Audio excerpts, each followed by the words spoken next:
Hey friends, so in this video we are going to be talking about all of the issues surrounding plant-based eating that affect men. So if you are a man or you love a man, you will find this information useful. Keep in mind that the section next to this presentation called Dig Deeper gives you links to what the researchers say themselves about all of these topics, and you can get more precise information from articles and videos from them. So feel free to continue in your research if you have further questions. So let's jump right in to sexual health, everyone's favorite topic. This is a very important topic because erectile dysfunction is on the rise and affects many, many, many couples. I mean, you see the Viagra commercials, you know that it's a big deal. And why does this matter? Well, if you are having issues with erectile dysfunction, that is a major sign that you are having issues throughout the rest of your body with your cardiovascular health. Translation, you got sludge blood, you got gunk buildup in all your blood vessels, and it's affecting one of your largest vessels that goes to your sexual organs, and it's affecting blood flow. So erectile dysfunction is one of the major indicators that you have something a lot more wrong in your body that needs to be addressed. The good news, changing the way that you're eating to clean up your blood, you can start feeling better in as little as 3 weeks and seeing major improvements to any dysfunction happening there in a relatively short period of time if you are strict with changing the way that you eat. And your wife will thank you for listening to me. I think it's also really important that you pay attention to the connections between these diseases. So maybe you have COPD, maybe you have gallstones or kidney stones. Maybe you have cancer that runs in your family. Maybe you've been told that you have prediabetes or you have gone on to develop type 2 diabetes. All of these issues are connected to the way you are eating. There is a definite connection between COPD and deli meats. High amounts of protein and saturated fat are hard on your kidneys, also lead to cancers, and also, I know this is a big shock, but eating meat is directly connected to blood sugar levels. Eating meat and high amounts of saturated fat actually raises your blood sugar. I know that sounds shocking, but it is true. You can watch the videos about it that I've linked. So it's not just about processed foods and sugar raising your blood sugar. It's about combining it with that high fat and an overabundance of protein, more than what your body can handle. So eating like a man really does make you actually less manly and pretty sick. So let's talk about how the standard American diet compares to whole food plant-based when it affects your overall health. So when we are eating in a way that makes us physically feel crappy and be more at risk for these chronic diseases, we are also impacting our mental health. And that's because the blood vessels that are out throughout our entire bodies also feed into our brain. They call Alzheimer's heart disease of the brain. It's just clogged arteries in your brain. So when you eat crappy, sometimes you might notice you kind of get a brain fog or you just feel tired and you just don't feel very good. That's because you've created sludge blood in your body. Your blood is sticky from all the fat and protein and processed foods you're eating, and you need to clean it up. So if you are an athlete, some of the best things you can do, if you've watched the movie Game Changers, you already know this, a whole food plant-based diet will definitely enhance your athletic performance. Beets are like just a superfood that aids in improving your performance, and it's a legal way of doing so. Greens and turmeric will also open up your blood vessels for better blood flow and better oxygenation to your body when you are competing.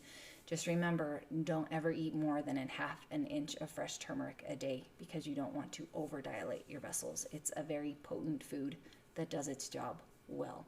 So remember, our minds and our bodies, we're all connected. Blood is feeding all of this.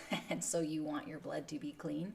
You want it to be oxygenated. You want it to not be sticky and sludgy. And you do that by eating plants. Your body will begin to heal itself as soon as you stop feeding it things that are injuring it. All right, let's talk testosterone. Everyone, that's just the buzzword. Do you have enough testosterone? Are you low in testosterone? If you eat, vegetables and you don't eat meat, you're not going to get enough testosterone. Also, I don't want to touch soy because it will give me estrogen. Have you heard any of these conversations happening around you? Maybe, maybe not. I do. Number one, if you do not want to be adding estrogen to your diet, don't eat dairy.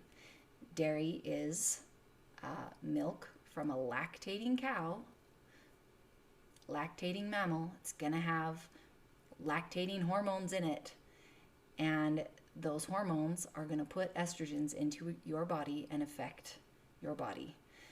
Soy has the opposite effect. Soy is a phytoestrogen, which means it's a plant-based estrogen, and so it actually causes shrinkage of tumors, and it causes a hormonal balance in your body. So ditch the dairy and learn to incorporate soy. Soy is very protective against developing prostate cancer. Also, men who eat a whole food plant-based diet, we already talked about how they have better sexual health. They actually have more free testosterone in their bodies than men who don't. So eating plants actually helps you with your testosterone. It doesn't make you less manly. It makes you more manly. So eating the standard American diet actually will clog up your arteries, affect your performance in the bedroom and your physical performance and your mental performance. But eating a whole food plant-based diet cleans up your arteries, makes you perform better in the bedroom and in all other areas of your life. Again, if you don't trust me, all the videos from the experts are linked. Okay, let's talk fatty liver disease. You know what this is, even though you may not have heard this specific term. When men get older and they just get that belly, and even if they lose weight elsewhere, or they're strong other places of their body, or they exercise and they feel like they're dieting, they just feel like they can't ever lose that belly. That belly is a sign of an overtaxed liver, a liver that has been fed gunk for so long that it can't chug at the rate it's supposed to, and it's behind, and it just leaves fatty deposits all over inside your abdomen. This is the most dangerous kind of fat that you can have. The number one indicator of your health is your waist size. You want your waist size to be half as long. So if you go around your waist and you measure that, you want that to be half as long as you are tall. That's an indication that you are at a healthy weight. If your belly size is larger than that, that's an indication that your liver is overtaxed and you are at risk for developing diseases that will eventually kill you. So pay attention to your waist size and get your belly down. You do that by eating whole foods. And when you're initially starting, it does make sense to not focus so much on grains, but focus on beans, potatoes, tons of fruits and vegetables, nuts, these kind of things, only a handful of nuts a day, lentils. All of these things will fill you up and help decrease that belly fat. You may also notice when you first start eating this way, you feel a little bit crappy because your fat cells store excess toxins and excess hormones, which means that when they start to shrink, and they will release everything they've been storing into your bloodstream, and it will take a few weeks to get all of that filtered through your kidneys and out of your body. Eating fiber will help. Obviously, whole food plant-based is lots of fiber, is going to get all those excess toxins and hormones out more quickly. So just eat a lot of plant foods.